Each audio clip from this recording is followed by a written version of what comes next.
জালি ভাজি তৈরি করছি, এজন্য জালিটাকে কেটে নিয়েছি।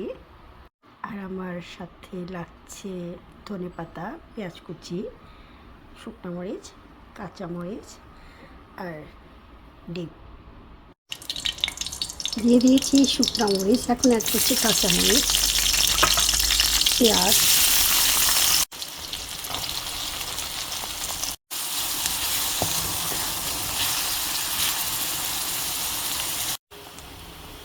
পেঁয়াজ মরিচ ভাজা থেকে সুন্দর ফ্লেভার বের হয়ে আসছে। এখন আমি এখানে অ্যাড করছি ডিম।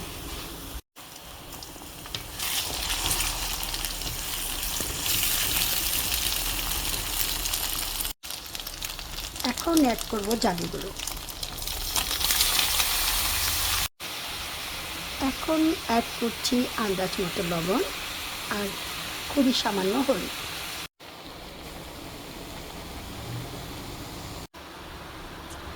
জালি ভাজিটা মোটামুটি হয়ে আসছে, এখন আমি অ্যাড করছি ধনেপাতা।